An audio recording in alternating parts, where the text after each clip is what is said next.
فاتحہ۔ بسم اللہ الرحمن الرحیم، الحمد للہ رب العالمین الرحمن الرحیم مالک یوم الدین۔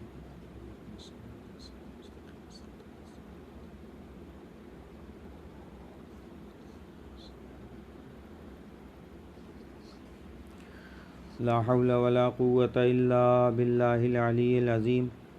اعوذ باللہ من الشیطان اللعین الرجیم، بسم اللہ الرحمن الرحیم۔ رب اشرح لی صدری ویسر لی امری واحلل عقدۃ من لسانی یفقہوا قولی۔ الحمد للہ رب العالمین، الصلاۃ والسلام علی سید الانبیاء والمرسلین، سیدنا و طبیب قلوبنا مولانا و مولا الثقلین، جد الحسن والحسین ابی القاسم محمد، اللہم صلی علی محمد وعلی آلہ الطیبین الطاہرین المعصومین المنتخبین المنتجبین، ولعنۃ اللہ علی اعدائہم من الآن الی قیام یوم الدین۔ اما بعد، فقد قال اللہ تعالی وتبارک فی کتابہ المبین، وہو اصدق القائلین، بسم اللہ الرحمن الرحیم۔ ومن یعظم شعائر اللہ فإنہا من تقوی القلوب۔ صلوات پڑھیے بر محمد وآل محمد وعجل۔ آپ تمام حضرات سے التماس ہے کہ ایک مرتبہ سورہ حمد اور 3 مرتبہ سورہ توحید کی تلاوت فرما کر میر عباس علی باقری مرحوم اور فاطمہ بیگم مرحومہ کی روح کو ایصال فرما دیں۔ بسم اللہ الرحمن الرحیم، الحمد للہ رب العالمین الرحمن الرحیم مالک یوم الدین، ایاک نعبد و ایاک نستعین، اہدنا الصراط المستقیم صراط الذین انعمت علیہم غیر المغضوب علیہم ولا الضالین۔ بسم اللہ الرحمن الرحیم، قل هو اللہ احد اللہ الصمد، لم یلد ولم یولد ولم یکن له کفوا احد۔ بسم اللہ الرحمن الرحیم، قل هو اللہ احد اللہ الصمد، لم یلد ولم یولد۔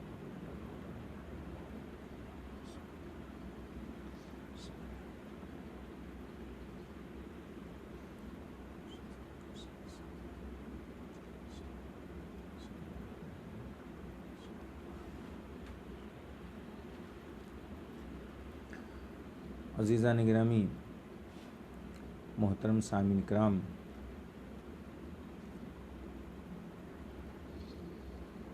مجلس اعزا بسلسلہ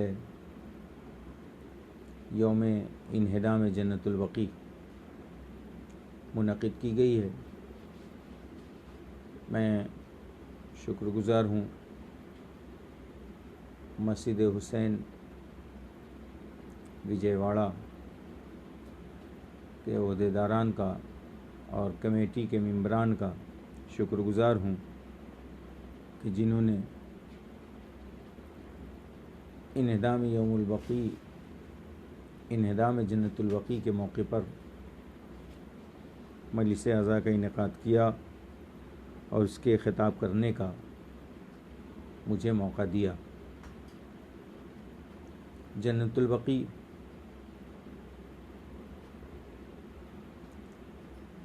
وہ ایک ایسا اہم مرکز ہے کہ جہاں پر آ کر تمام مسلمان آج کے زمانے میں جو آپسی اختلافات ہیں اس پر یکجا ہو سکتے ہیں۔ در حقیقت جنت البقیع اپنے جو فضائل ہیں، جنت البقیع کے سلسلے میں اگر گفتگو کی جائے تو اس کے شرف کے لیے یہی کافی ہے کہ وہ اس دنیا میں بھی بقیع جنت کے ساتھ منسلک ہے۔ وہ اپنے نام ہی سے جنت ہے اور اس کا شرف یہی سب سے بڑا ہے کہ وہاں پر معصومین جیسی ہستیاں مدفون ہیں۔ یہ اس زمین کا شرف ہے کہ یہاں پہ یہ عظیم ہستیاں موجود ہیں اور اس سرزمین کو تقدس ملا ہے اور وہ زمین مقدس ہوئی ہے ان ذات گرامی کی بنیاد پر کہ جو کہ وہاں پہ دفن ہیں۔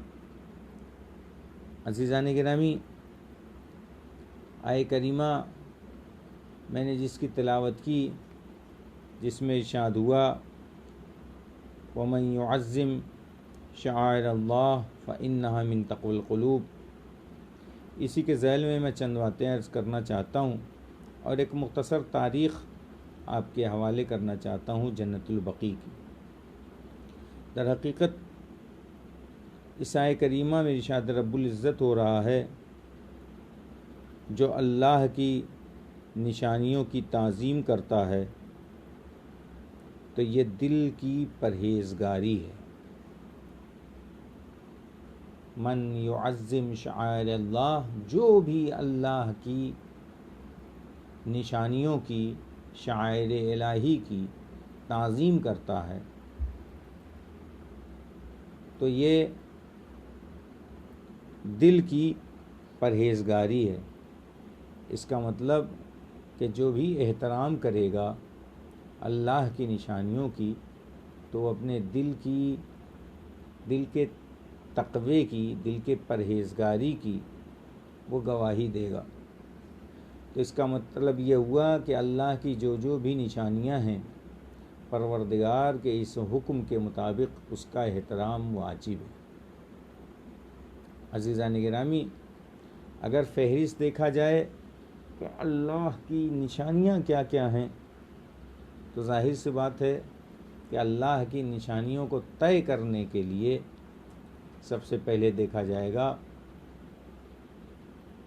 کہ اگر دیکھا جائے تو دنیا میں ہر چیز، چاہے جو بھی ہو، چاہے وہ حیوانات میں سے ہو، چاہے وہ انسانوں میں سے ہو یا جمادات میں سے ہو، نباتات میں سے ہو، کوئی بھی شے ہو، کوئی بھی چیز ہو، وہ سب کے سب اللہ کی نشانی ہے۔ تو اس کا کیا مطلب ہوا کہ اللہ کی نشانیوں کی، جو بھی اللہ کی نشانیاں ہیں ان کا احترام کرو۔ کیا ہم کسی پتھر کو دیکھیں تو اس کا احترام کریں؟ کیا ہم کسی درخت کو دیکھیں تو اس کا احترام کریں؟ اس لیے کہ سب کے سب اللہ کی نشانی ہے۔ در حقیقت اگر ہم غور کریں تو اللہ کی نشانی ساری چیزیں ہیں، لیکن محترم ہر نشانی نہیں ہے۔ کیوں نہیں محترم ہے اور کیوں بہت سی اللہ کی نشانیاں محترم ہیں، میں بہت زیادہ تفصیل میں نہیں، بس مختصر لفظوں میں اس کا جواب دے کر کے آگے بڑھنا چاہتا ہوں کہ اللہ کی ہر نشانی محترم نہیں ہو سکتی، اللہ کی ہر نشانی محترم نہیں ہو سکتی، اللہ کی ہر نشانی کا احترام نہیں کیا جائے گا، بلکہ ہر وہ نشانی کہ جس کے سبب، جس کو دیکھنے سے پروردگار سمجھ میں آ جائے، جس کے ذریعے سے توحید سمجھ میں آ جائے، جس کے ذریعے سے اسلام سمجھ میں آ جائے، جس کے ذریعے سے پروردگار سمجھ میں آ جائے، جس کے ذریعے سے ہمارا خالق، ہمارا پالنے والا سمجھ میں آ جائے، بس وہی چیز شعائر الہی ہے اور اسی کا احترام ہم پر واجب ہے۔ صلوات پڑھیے پر محمد و آل محمد، اللہم صلی علی محمد و آل محمد۔ تو عزیزان گرامی، اب ذرا غور کیجئے کہ پروردگار عالم یہ قرآن کریم میں جس چیز کا حکم دے رہا ہے کہ شعائر الہیہ کا احترام کرو، اور یہ پرہیزگاری، یہ دلوں کی پرہیزگاری ہے، یعنی دل کو، انسان کو اپنے دل کو پرہیزگار بنانا ہے تو شعائر الہی۔ تو ایک چیز یہ بھی طے ہو گئی کہ تقویٰ اس وقت تک دلوں میں آ ہی نہیں سکتا جب تک کہ ہم شعائر الہی کی، اللہ کی نشانیوں کی، جب تک کہ اس کا ہم احترام نہ کریں، جب تک ہم اس کی تعظیم نہ کریں، اس وقت تک شعائر الہی ہماری سمجھ میں آ ہی نہیں سکتے۔ عزیزان گرامی، انہی شعائر الہی میں سے اہل بیت علیہ السلام، اس لیے کہ اہل بیت وہ ذات گرامی ہے پیغمبر اکرم کے بعد، وہ ذوات مقدسہ ہیں کہ جن کا احترام ہم پہ واجب ہے۔ اور خود مولا کائنات امیر المومنین علیہ السلام ارشاد فرماتے ہیں، نہ یہ کہ صرف اپنے لیے، بلکہ کہتے ہیں ہم اہل بیت اللہ کی سب سے بڑی نشانی ہے۔ یہ بتائیے، یعنی اس کا مطلب کہ اگر شاعر الہی کا احترام پروردگار عالم نے بتایا ہے کہ اللہ کی جتنی بھی نشانیاں ہیں ان کا احترام کرو، تو ان تمام تر نشانیوں میں سے جو سب سے بڑی نشانی ہے وہ بدرجہ اولا ان کو صف اول میں رکھا جائے گا، ان کا احترام، ان کی تعظیم۔ اب اہل بیت علیہ الصلوۃ والسلام میں اگر دیکھا جائے یہ یوم انہدام جنت البقیع ہے۔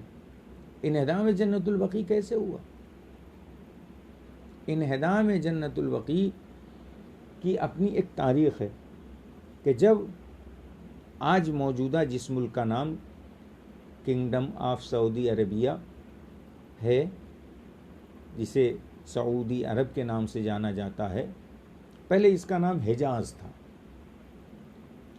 اس حجاز میں اس کا اصلی نام حجاز تھا، اور حجاز میں جو حکومت تھی وہ مختلف حکومتیں تھیں، جس میں سے سلطنت عثمانیہ کہی جاتی تھی۔ خلافت عثمانیہ کا دور چل رہا تھا کہ بہت سے ملکوں پر جس کا دارالخلافہ یعنی جس کا کیپٹل ٹرکی تھا، اور وہاں سے یہ حکومت جو ہے ڈیل ہوتی تھی اس زمانے میں، اور سلطنت عثمانیہ جسے کہا جاتا ہے وہ تھی اس دور میں۔ یعنی یہ حکومت اتنی بڑی تھی کہ اسپین بھی اس کے ہاتھ میں تھا اور اکثر عرب ممالک پر اس کی حکومت تھی۔ تو اس زمانے میں انگریز بھی ہر جگہ تھے، وہ بھی اپنی حکومت کو قائم کرنا چاہتے تھے، لیکن یہ کچھ خاص جگہیں تھیں جہاں ان کا اپنا غلبہ نہیں ہو پا رہا تھا، جہاں پہ وہ مسلط نہیں ہو پا رہے تھے، جہاں وہ پہ قبضہ نہیں کر پا رہے تھے، وہاں پہ انہوں نے عجیب عجیب سی چال چلی۔ اس وقت اس دور میں ان لوگوں نے، انگریزوں نے مل کر کے ایک کمیٹی بنائی کہ مسلمانوں کو کیسے توڑا جائے، تو لہٰذا انہوں نے ایک گروہ کو ایسا تیار کیا۔ ابن تیمیہ جو ایک شدت پسند عالم تھا، اس کے نظریات کے جس کے بارے میں ہمارے اہل سنت علماء نے جس کے تکفیر کا فتویٰ دیا تھا، کہا تھا اس کی باتوں پر نہیں آنا چاہیے، اسے کافر تک کہہ دیا تھا کہ یہ گڑھی ہوئی باتیں کہتا ہے، یہ اسلامی آئین اور عقیدے کے خلاف بات کرتا ہے، گفتگو کرتا ہے۔ انہی نظریات کو کہ جن کی مسلمانوں نے رد کی تھی، انہی کو انگریزوں نے لے کر کے اور پھر نئے نظریے کے مطابق اس کو پیش کیا اور ایک نیا فرقہ سامنے پیش کیا۔ اس وقت سعود کی حکومت تھی، اور ابن تیمیہ کے نظریات کو لے کر کے سعود کو ان لوگوں نے خرید لیا اور ایک نیا آئین، نیا قانون، نیا آرٹیکل وہابیت کے نام سے جو ہے پیش کیا۔ اور پھر دھیمے دھیمے ان لوگوں نے سب سے پہلا جو کام کیا وہ حجاز میں وہ چند ایسی جگہوں پر قبضہ کیا اور ایسے ایسے نظریات پیش کیے جن میں سے وہ ساری چیزیں اپنی جگہ، اب جیسے ان کے اپنے الگ الگ نظریات تھے وہابیت کے۔ ٹیلی فون کا استعمال جو ہے حرام جانتے تھے، نئی نئی سائیکل آئی تو اس کو بھی وہ حرام جانتے تھے استعمال کرنا، ان کا فتویٰ تھا کہ یہ شیطان کی سواری ہے۔ اسی طرح ٹیلی فون کو وہ کہتے تھے کہ یہ شیطان کی آواز ہے، شیطانی آواز ہے، ٹیلی فون کے تار تک کاٹ دیے گئے۔ یعنی عجیب عجیب ان کے عقائد تھے اور عجیب عجیب گفتگو تھی۔ ان لوگوں نے اپنے آئین کو ایسا بیان کرنا شروع کیا، ایسے اپنے قوانین کو ایسا بیان کرنا شروع کیا، یہاں تک کہ انہی میں سے ایک نظریہ ان کا یہ تھا کہ قبروں پر مقبرے بنانا، روضے بنانا، گنبد بنانا وہ جائز نہیں ہے، قبروں پر جانا جائز نہیں ہے، اور بہت سی گڑھی ہوئی روایتوں کو لا کر کے پیش کیا، اور بہت سی ایسی روایتیں ہیں کہ جنہیں صحیح طریقے سے نہیں پیش کیا گیا۔ بعض روایتیں ایسی بھی ہیں کہ جو حالات اور مواقع کی بنیاد پر ہیں۔ تو ان کا ایک نظریہ تھا کہ روضے جو ہے کیا نام نہیں ہونے چاہیے، کوئی بھی روضہ نہیں ہونا چاہیے، سارے روضوں کو منہدم کر دینا چاہیے، روضوں کی زیارتوں کے لیے نہیں جانا چاہیے۔ لہٰذا انہوں نے ایک ظلم کرنا شروع کیا۔ انہوں نے آ کر کے مدینے میں جب قبضہ کیا ہے تو ایک طرف سے سارے روضوں کو توڑنا شروع کیا۔ مکے میں گئے ہیں، مکے میں روضوں کو توڑنا شروع کیا،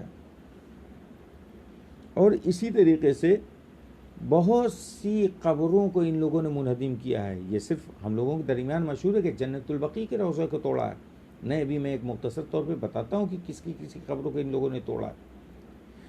جنت البقیع مشہور ہے کہ جہاں پہ ایک روایت کے مطابق شہزادی کونین حضرت فاطمۃ الزہرا سلام اللہ علیہ کی قبر مبارک بھی ہے. اور ہمارے دوسرے امام حسن علیہ السلام کی قبر مبارک ہے. ہمارے چوتھے امام زین العابدین علیہ السلام کی قبر مبارک ہے. چھٹے امام پانچویں امام محمد باقر علیہ السلام کی قبر مبارک ہے. چھٹے امام جعفر صادق علیہ السلام کی قبر مبارک ہے. ہمارے 4 اماموں کی قبریں وہاں پر ہیں. جناب عباس ابن عبد المطلب جو رسول کے چچا تھے ان کی بھی قبر وہاں پہ ہے. جناب ام البنین کی قبر مبارک ہے وہاں پہ. اور بہت سی امہات المومنین کی بھی قبریں میں نام لینا نہیں چاہ رہا ہوں. بہت سی امہات المومنین کی بھی وہاں پہ قبریں ہیں کہ جن کو انہوں نے بہت مسمار کر دیا، سب کو ختم کر دیا. کیا کہ روزوں کو بنانا جائز نہیں ہے. کیوں؟ اس لیے کہ قبروں کا کوئی احترام نہیں ہے. قبر محترم نہیں ہوتی ہے کہ قبروں پر جانا نہیں چاہیے.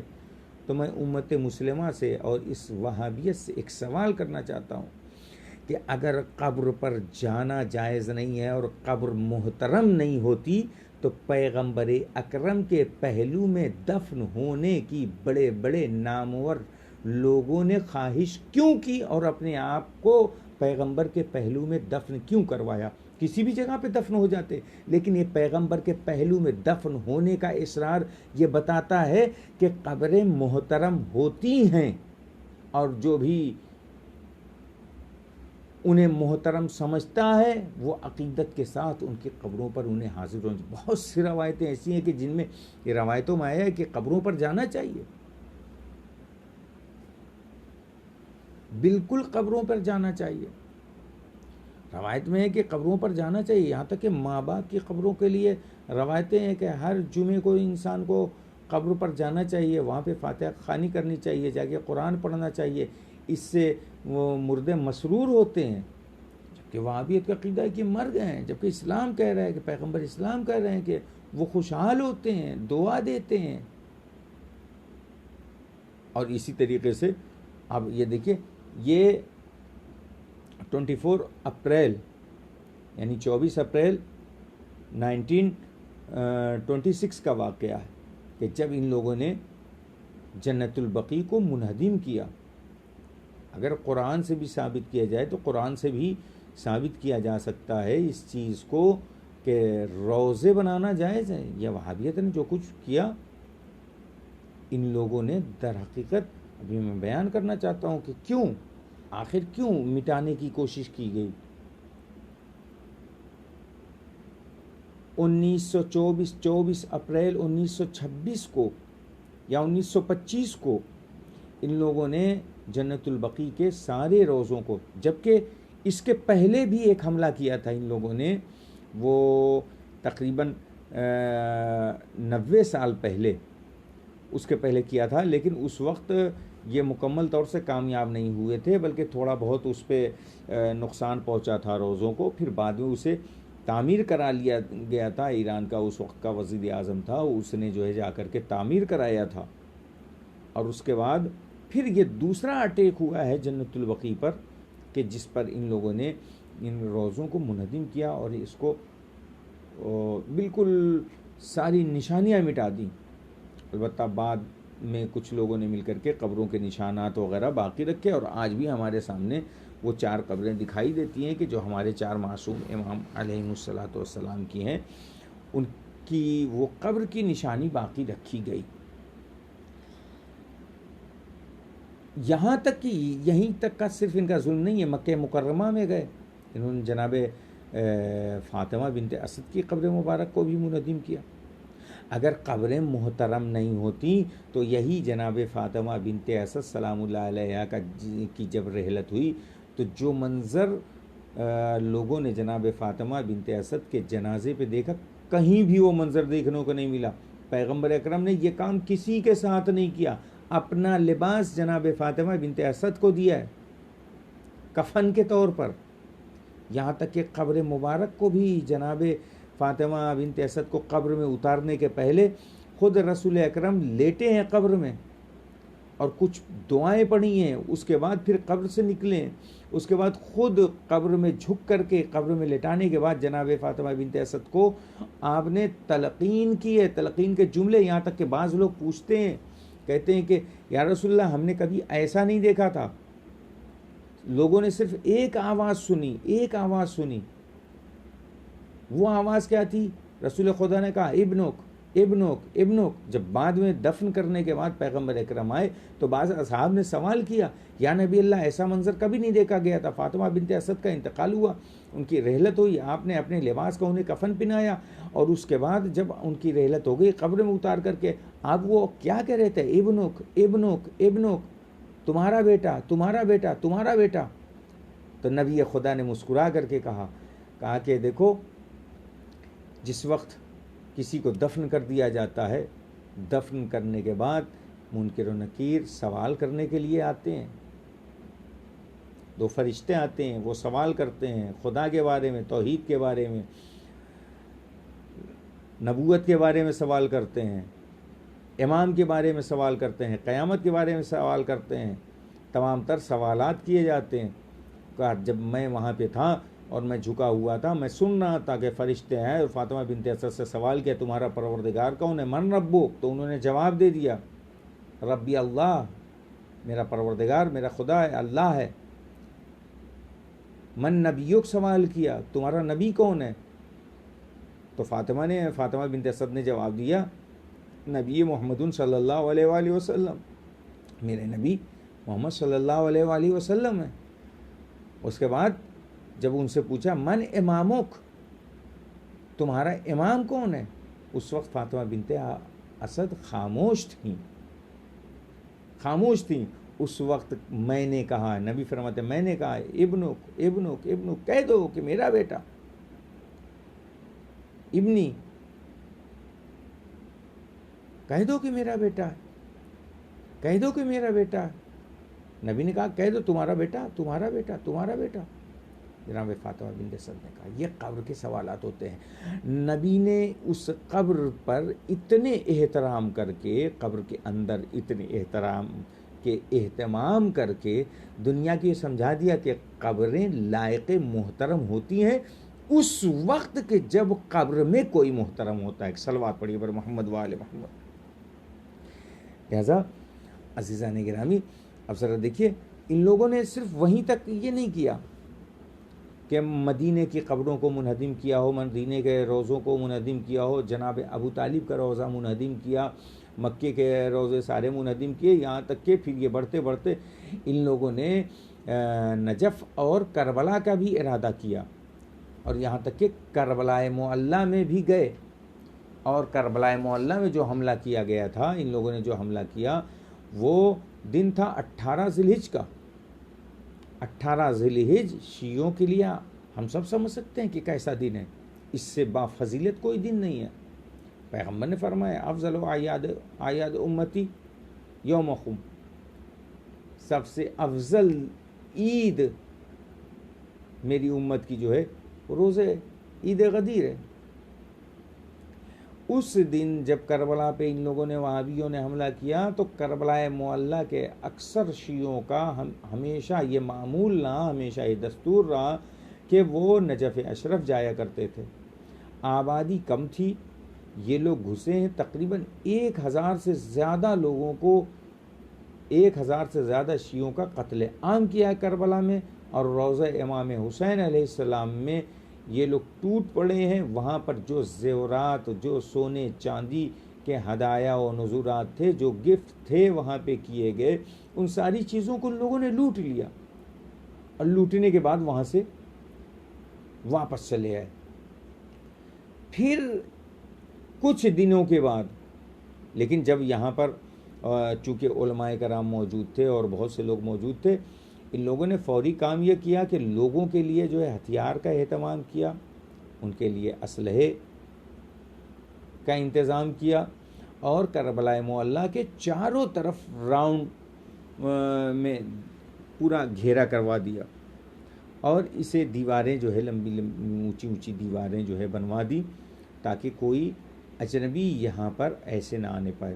اور یہی کہا جاتا ہے کہ پھر جب ادھر پہلے آمادگی نہیں تھی، اچانک سے وہ لوگ امام حسین علیہ السلام کے روضوں تک چلے آئے تھے، لیکن اس کے کچھ دنوں کے بعد جب ان لوگوں نے دوبارہ جب حملہ کیا ہے کربلا معلیٰ، یعنی اس وقت کربلا معلیٰ کو نقصان بھی پہنچا تھا اور روضوں کو اچھا خاصا نقصان بھی پہنچائے تھے، یہ نہیں کہ ایسے ہی چلے گئے تھے صرف لوٹ کر کے چلے گئے تھے، نہیں، روضوں کو منہدم کر دیا تھا، یہاں تک کہ جو زریح لگی ہوئی تھی اس زریح کو بھی وہ نکال لے گئے تھے۔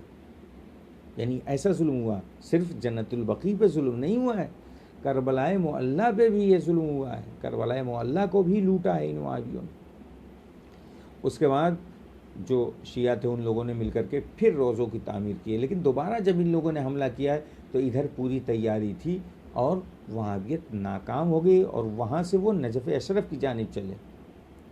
لیکن جب نجف اشرف پہنچے تو نجف اشرف والوں کو پہلے خبر ہو چکی تھی کہ ایک حملہ یہ لوگ کربلا معلیٰ پہ کر چکے ہیں، یہ نجف کی جانب ضرور آئیں گے، لہذا وہاں کے علماء نے جو وہاں کی قیمتی چیزیں تھیں روضے کی، ان ساری چیزوں کو کاظمین بھیجوا دیا تھا، کاظمین کی طرف بھیج دیا تھا جو کہ وہاں محفوظ رہیں۔ ان لوگوں نے جب حملہ کیا تو وہاں پہ لوگ دفاع کے لیے موجود تھے، لہٰذا وہاں سے بھی ناکام یہ پہنچے، کچھ جزئی نقصانات ضرور ہوئے وہاں۔ تو یہ تاریخ وہابیت رہی ہے کہ ان لوگوں نے صرف در حقیقت ان کو حاصل کچھ ہونے والا نہیں تھا، روزوں سے کچھ نہیں ملنے والا تھا، تو وہاں پر جو نزورات سونے چاندی اور قیمتی چیزیں تھیں، مقصد تھا انہیں لوٹنا، چونکہ ان کو ایک حکومت قائم کرنی تھی، اور حکومت چلانے کے لیے درہم و دینار اور پیسوں کی اور دولت کی ضرورت ہوا کرتی ہے۔ آج چاہے جتنی بھی وہابیت ترقی کر لے، لیکن اسے مانا جائے گا کہ اس کے پاس کچھ نہیں تھا، جو کچھ تھا اس نے اہل بیت کو لوٹ کر کے کیا ہے۔ در حقیقت یہ کوئی نیا کام نہیں ہے، ائمہ معصومین علیہ السلام کی زندگی میں بھی ان کا لوٹ کر کے کھایا گیا، ان کی زندگی کے بعد بھی ان کے لوٹ کر کے کھانے والے بہت زیادہ موجود تھے۔ عزیزان گرامی، اب ذرا یہ غور کیجئے کہ یہ جو ہوا جنت البقیع میں کس بنیاد پر کا فتوے دیے گئے کہ پیغمبر نے منع کیا ہے کہ روزے نہ بناؤ، قبروں پر مت جاؤ، پیغمبر نے قبروں پر جانے سے منع کیا ہے۔ ہاں، بعض روایتیں ہیں پیغمبر اکرم سے کہ جس میں انہوں نے پیغمبر اکرم صلی اللہ علیہ وآلہ وسلم نے قبروں پر جانے سے منع کیا، کب کیا ہے، کس موقع پر کیا ہے۔ وہ جو روایتیں ہیں جو قبر پر جانے سے منع کرتی ہیں وہ کس زمانے کی ہیں، اگر ان روایتوں کی پڑتال کی جائے، ان کی تحقیق کی جائے، ان کا جانچ کیا جائے تو پتہ چلے گا وہ روایتیں جو ہیں وہ مکے کی حیات کے ہیں۔ پیغمبر اکرم نے جس زمانے میں منع کیا تھا کہ قبروں پر مت جاؤ، چونکہ وہ زمانہ تھا، کون سا زمانہ تھا کہ جس زمانے میں مسلمان کم تھے، جس زمانے میں مکے کے کفار و مشرکین اپنی قبروں پر فخر کیا کرتے تھے۔ پہلی بات کہ اپنی قبروں پر فخر کیا کرتے تھے کہ ہماری اتنی قبریں ہیں، یعنی ہمارے اتنے لوگ مارے جا چکے ہیں، ہمارے خاندان قبیلے کے اتنے لڑاکو تھے، اس پر وہ لوگ فخر کیا کرتے تھے، ایک چیز۔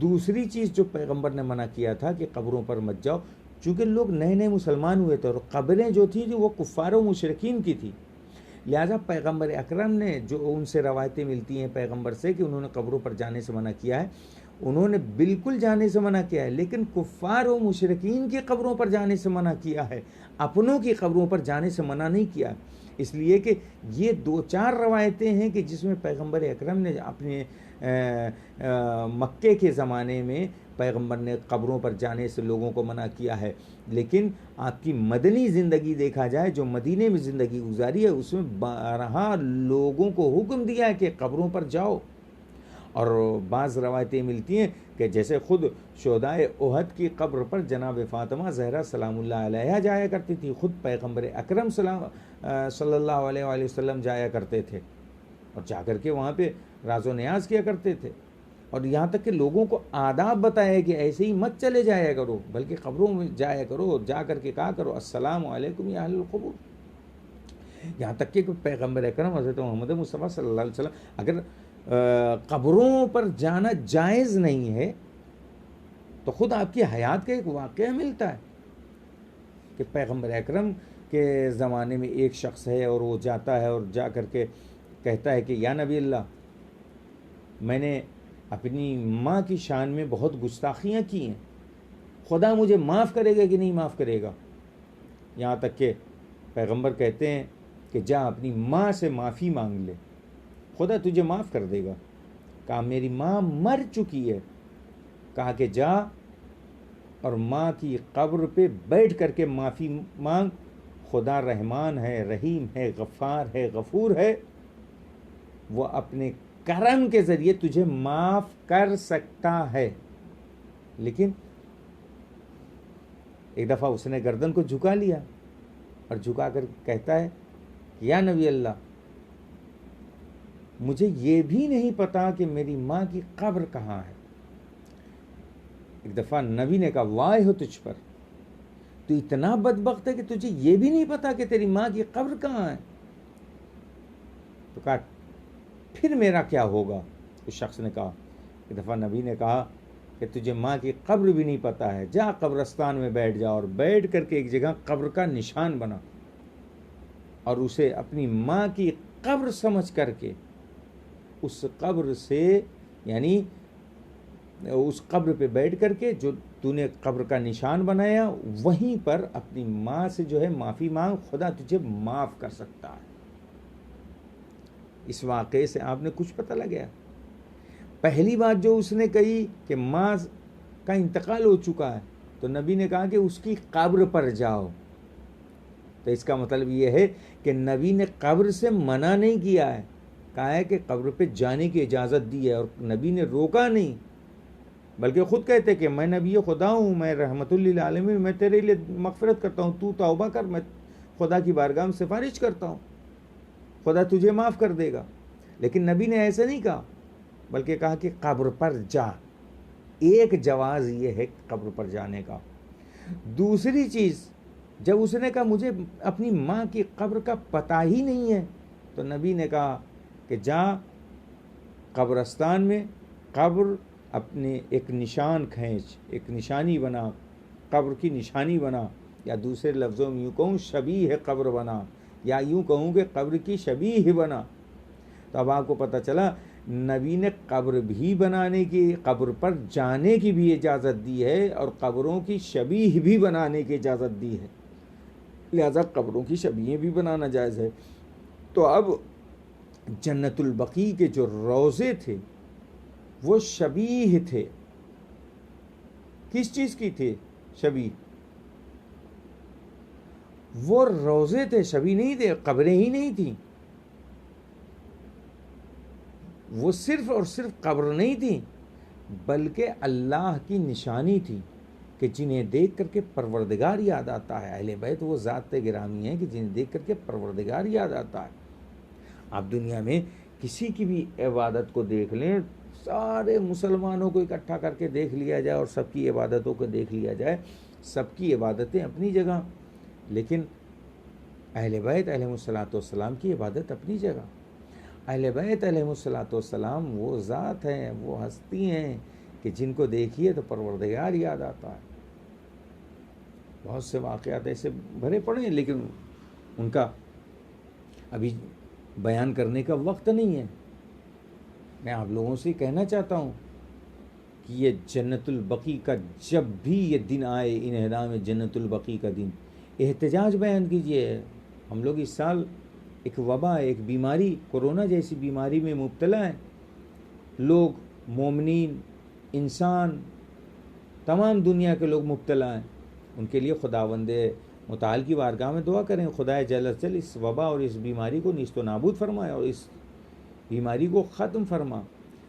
اس وبا کے دور میں ہم لاک ڈاؤن میں چل رہے ہیں، ہم کہیں آ نہیں سکتے، جا نہیں سکتے، مجلسیں نہیں کر سکتے، لیکن خدا کا شکر ہے کہ ہر دور میں ہمارے لیے راستے رہے ہیں کہ جب لاک ڈاؤن نہیں تھا ہم احتجاج کرتے تھے، ہر سال بہتر احتجاج کرتے تھے، بڑھ چڑھ کر احتجاج کرتے تھے، لیکن اس سال لاک ڈاؤن کی وجہ سے نہیں کر سکتے، لیکن الحمدللہ ایک ہمارے پاس سوشل میڈیا کا احتجاج کا ایک پلیٹ فارم موجود ہے، ہمیں اس سوشل میڈیا کے ذریعے سے اس احتجاج کو درج کرانا چاہیے کہ ہم جنت البقیع کو دوبارہ تعمیر کرانے کے لیے احتجاج کر رہے ہیں۔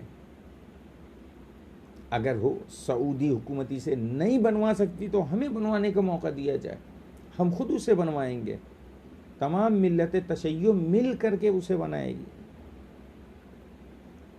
یہ کیا جواز ہے کہ روزوں پر ان جگہوں پر جو ہے قبروں کے اوپر روزے نہیں بنانے چاہیے، مزار نہیں بنانا چاہیے؟ یہ کہاں سے آ گیا؟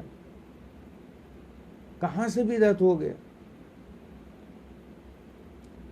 سورہ کہف پڑھیے، سورہ کہف کی آیت نمبر 21 پڑھیے کہ جس میں جب اصحاب کہف ایک غار میں گئے اور اس غار میں جو ہے خدا کے حکم سے ان کو سلا دیا گیا، تو لوگوں پر جب انکشاف ہوا کہ اصحاب کہف اسی غار میں ہیں اور ان کو یہ گمان ہوا کہ اس دنیا سے جا چکے ہیں، جبکہ پروردگار عالم نے انہیں نیند میں رکھا ہے، انہیں سلا دیا ہے، اور انہیں جب سلا دیا ہے تو لوگوں نے یہ سمجھا کہ یہ پھر اسی میں دفن ہو گئے، یہاں تک کہ جانے کی کوشش کی، غار کے اندر کوئی جا نہیں سکا، تو اس میں دو گروہ ہوئے، ایک یہ چاہ رہے تھے کہ وہاں پہ ایک عمارت بنائے، ایک یہ چاہتا تھا کہ مسجد بنائے۔ اس کا ذکر قرآن کریم میں سورہ کہف کی آیت نمبر 21 میں ہوا ہے۔ ایک گروہ کہہ رہا تھا کہ اس پر ہم ایک عمارت بنائیں گے، ایک گروہ کہہ رہا تھا ہم اسے مسجد بنائیں گے۔ اس آیت کا پروردگار عالم نے جہاں ذکر کیا ہے وہاں پہ کہیں یہ ذکر نہیں کیا ہے کہ یہ غلط کہہ رہے تھے یا غلط سوچ رہے تھے، یعنی اس کا مطلب کہ اگر کہیں کوئی قبر ہے، کوئی شعائر الہی ہے، اصحاب کہف اللہ کی بہترین نشانیاں ہیں۔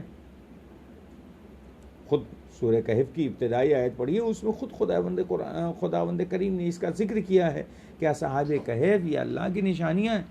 تو ان اللہ کی نشانیوں کی جب لوگوں نے عمارت بنوانی چاہی اور اس کے جب اس کی نشانی بنوانی چاہیے اور اس کے سلسلے میں جو ہے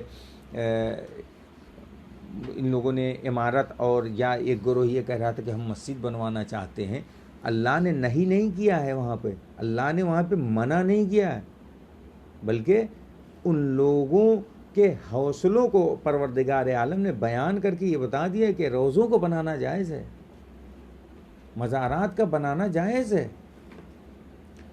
اور اس طریقے سے آپ یہ دیکھیے کہ جب روزوں کو بنانا جائز ہے اور ہماری وہ ذات گرامی ہیں، وہ ہستیاں ہیں جن کا کوئی تقابل نہیں کیا جا سکتا، در حقیقت دشمنان اہل بیت ہر زمانے میں اہل بیت علیہ الصلوۃ والسلام سے جلتے رہے، منافقین، یہودیت، یہ سب اہل بیت کے بڑے دشمن رہے ہیں۔ کم سے کم احترام اتنا تو کرنا چاہیے تھا۔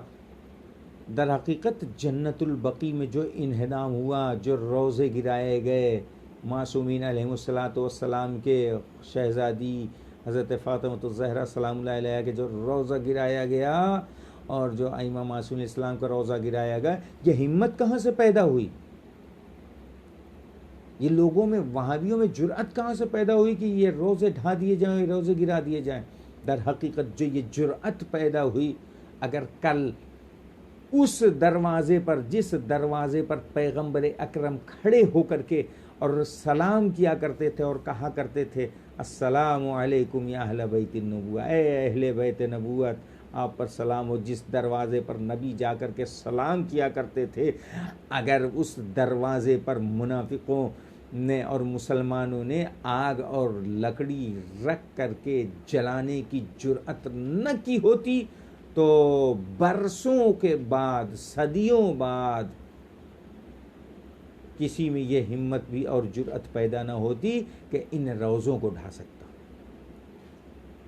یہ روزے کیوں ڈھائے گئے؟ جب ہم اس تمثیل کو دیکھتے ہیں، اس مماثلت کو دیکھتے ہیں، تب ہماری سمجھ میں آتا ہے کہ یہ روزے ڈھائے کیوں گئے، یہ روزے گرائے کیوں گئے، یہ روزے گرائے کیوں گئے۔ در حقیقت یہ روزے جو گرائے گئے، جو کینہ در سیدہ پر آگ اور لکڑیاں لے جانے کا تھا، وہی دشمنی ان روزوں کو ڈھانے میں بھی شامل تھی، وہی بغض، وہی کینہ، وہی حسد ان روزوں کو ڈھانے میں بھی تھا۔ نبی کس دروازے پر جا کر کے سلام کیا کرتے تھے؟ رسول کا معمول تھا کہ جب بھی وہ نماز سے فارغ ہوتے تھے، نماز سے فارغ ہونے کے بعد در سیدہ پہ کھڑے ہو کر کے سلام کیا کرتے تھے، السلام علیکم یا اہل بیت النبوہ۔ کسی اور ڈیوڑھی پر نہیں ملتا، کسی زوجہ کے در پر نبی نہیں جاتے تھے، اپنی بیٹی، اپنے لخت جگر فاطمہ کو کیا کہتے تھے نبی؟ فاطمہ تو بضعۃ منی، فاطمہ میرا پارے جگر ہے، فاطمہ میرا ٹکڑا ہے، فاطمہ میرا ٹکڑا ہے، نبی کا ٹکڑا ہے۔ نبی نے کہا تھا کہ فاطمہ میرا ٹکڑا ہے، یعنی اس کا کیا مطلب؟ یعنی اگر فاطمہ کو تکلیف پہنچائی گئی تو نبی کو تکلیف پہنچتی ہے۔ در حقیقت جنہوں نے شہزادی کے روزے کو ڈھایا ہے، انہوں نے شہزادی کے روزے کو نہیں ڈھایا ہے، شہزادی کے مزار کو ویران نہیں کیا ہے، در حقیقت انہوں نے نبی کے مزار کو ویران کیا اور نبی کا روزہ ڈھایا۔ اس دروازے کا احترام نہیں کیا۔ کیا ہوا؟ جس پر نبی جا کر کے سلام کیا کرتے تھے، آج جنت البقیع ویران ہے، اس ویرانے پر ہماری نگاہیں پڑتی ہیں تو ہماری آنکھیں چھلک جاتی ہیں، ہمارا دل مزمحل ہو جاتا ہے، غمگین ہو جاتا ہے۔ یہ تو ہم ہیں کہ ہم صرف ایک چاہنے والے ہیں، تب ہمیں اتنی تکلیف ہے۔ جس کا بیٹا موجود ہو وہ دیکھ رہا ہو کہ ہماری جدہ ماجدہ کی قبر مطہر اور اس کے روزے ڈھا دیے گئے ہوں، لیکن غیبت کی ایسی مجبوری، شاید انہی سب چیزوں پر وہ آج پردہ غیب میں بیٹھ کر کے خون کے آنسو روتا ہے اپنی جدہ ماجدہ کے مزار اقدس پر جب نگاہ پڑتی ہو، اور بارگاہ خداوندی میں دعا ہے کہ خدایا جلد از جلد شہزادی کونین کے اس لال کو بھیج دے تاکہ مزارات بقیع پھر دوبارہ تعمیر کیے جا سکے۔ جانتے ہیں کس کا روزہ ڈھایا گیا؟ فاطمہ پر 2 بار ظلم ہوا۔ ایک بار زندگی میں ظلم ہوا تو پہلو شکستہ ہوا، زندگی کے بعد جب ظلم ہوا تو مزارات کو توڑا گیا۔ اللہ اکبر۔ جانتے ہیں یہ ظلم کہاں سے شروع ہوا تھا؟ ظلم وہاں سے شروع ہوا تھا کہ جب جس دروازے پر نبی جا کر کے سلام کیا کرتے تھے، اور جب جس دن سے نبی نے سلام نہیں کیا، جانتے ہیں کس دن نبی نے سلام نہیں کیا؟ جس دن نبی کی آنکھیں بند ہو گئیں، نبی قبر میں جا چکے ہیں، نبی کو دفن کر دیا گیا، اور نبی کو دفن کرنے کے بعد ایک دفعہ جب نبی کو دفن کر دیا گیا اور نبی کے دفن کرنے کے ابھی وہ موقع آیا تھا کہ لوگ آتے، امت مسلمہ آتی اور آ کر کے نبی کا پرسہ، نبی کی بیٹی کو، اکلوتی بیٹی کو پرسہ دیتی کہ فاطمہ ہم پرسہ پیش کرتے ہیں، لیکن نبی کا پرسہ دینے کے لیے لوگ نہ آئے۔ فاطمہ کے دروازے پر لوگ آئے لیکن آگ اور لکڑیاں لے کر کے آئے۔ یہ سارے بغض اہل بیت کے فضائل کی بنیاد پر تھے، اہل بیت کی ان فضیلتوں کی بنیاد پر تھے، کہ اہل بیت کی ان ساری فضیلتوں کی بنیاد پر کہ اہل بیت کی فضیلت کیوں؟ یہ اہل بیت کی دشمنی تھی جن کی وجہ سے روزے ڈھائے گئے، یہاں تک کہ لوگ آگ اور لکڑیاں لے کر کے آ گئے کہ ابو الحسن کو نکال دو ورنہ ہم اس گھر کو آگ لگا دیں گے۔ ہاں، ابو الحسن کو نکال دو ورنہ ہم اس گھر کو آگ لگا دیں گے۔ جب شہزادی بیچ میں آ گئیں اور کہنے لگیں کہ میرے رہتے ہوئے کوئی علی کو ہاتھ نہیں لگا سکتا، آواز آئی کہ ہم کہہ نہیں رہے آگ لگا دیں گے، اور صرف کہا ہی نہیں گیا، واقعاً آگ لگا دی گئی اور دروازہ جلنے لگا، یہاں تک کہ اسے دھکا دیا جانے لگا، اور اتنا دھکا دیا گیا کہ تھوڑا سا دروازہ کھل گیا۔ جیسے ہی تھوڑا سا دروازہ کھل گیا، شہزادی کا تھوڑا سا ہاتھ باہر نکلا، ملعون نے اس پر تازیانے مارنے شروع کیے، اور یہاں تک کہ ایک ایسا دھکا دیا گیا کہ فاطمہ در و دیوار کے درمیان پس گئیں۔ فاطمہ کا پہلو شکستہ ہوا، محسن شہید ہو گیا، لیکن ابھی فاطمہ نے نہ بتایا کہ میرا محسن شہید ہو گیا، فاطمہ نے نہ بتایا کہ میرا محسن شہید ہو گیا۔ ہاں عزیزو، جزاک اللہ خیر الجزا، خدا آپ کو کوئی غم نہ دے سوائے غم آل محمد کے۔ جیسے کہا کہ میرا محسن شہید ہو گیا، یا فضتو خدینی، اے فضہ مجھے سہارا دو، یہ کہہ کر کے شہزادی نے جب غشی سے افاقہ ہوا، فضہ کو بلایا، سہارا لیا، گئیں مولا کائنات کو واپس لے کر کے آئیں، لیکن فاطمہ ہیں کہ اب وہ روتی رہتی ہیں، اپنے بابا پر روتی رہتی ہیں، علی کا حق غصب ہو گیا اس پر روتی رہتی ہیں، محسن شہید ہو گئے اس پر روتی رہتی ہیں، یہاں تک کہ لیکن علی کو یہ نہ بتایا کہ مجھے تکلیف کیا ہے۔ وہ فاطمہ جس کی عمر 18 سال تھی، عصا کا سہارا لے کر کے چلتی تھی اور عصا کے سہارے سے چلا کرتی تھی، یہاں تک کہ بال سفید ہو چکے تھے اور 95 دن تک باحیات رہیں، اور جب جانے لگیں تو علی سے وصیت کرتی گئیں، یا علی غسلنی و کفنی و دفنی لیلا، اے علی رات کی تاریکی میں مجھے غسل دینا، اے علی رات کی تاریکی میں مجھے کفن پہنانا۔ اور علی نے فاطمہ کی وصیت کے مطابق رات کی تاریکی میں غسل دینا شروع کیا۔ غسل دیتے دیتے جیسے ہی علی کا ہاتھ پانی پہنچاتے پہنچاتے فاطمہ کے پہلوؤں تک پہنچا، ایک دفعہ علی کو احساس ہوا کہ فاطمہ کا پہلو شکستہ ہو چکا ہے۔ علی نے ایک چیخ ماری۔ غسل دینے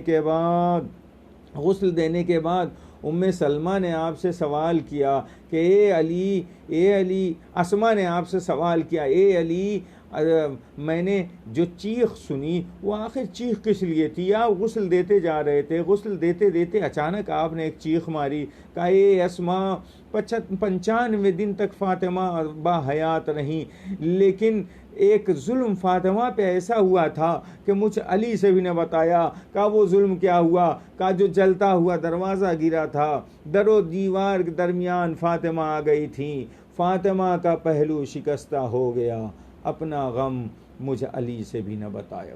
الا لعنت اللہ علی القوم الظالمین وسیعلم الذین ظلموا ای منقلب ینقلبون، انا للہ و انا الیہ راجعون۔ بار اللہ ہماری اس مختصر سی عبادت قبول فرما، بار اللہ اس مجلس کا ثواب میر عباس علی باقری مرحوم اور فاطمہ بیگم مرحومہ کی روح کو ایصال فرما۔ بار الہ تجھے پنجتن پاک و امام معصومین علیہ الصلاۃ والسلام کا واسطہ، جو بے روزگار ہیں انہیں روزگار عطا فرما، جو صاحب رزق و روزی ہیں ان کے رزق و روزی میں برکت عنایت فرما، جو بیمار ہیں انہیں شفاء کامل و عاجل عنایت فرما۔ بار الہ جلد از جلد جنت البقیع کی دوبارہ تعمیر ہو اور ہم سب وہاں زیارت کے لیے جائیں۔ بار الہ زمانے کا امام جو کہ حقیقی وارث جنت البقیع ہے، اس کے ظہور میں تعجیل فرما، ہمیں ان کے اعوان و انصار میں شمار فرما۔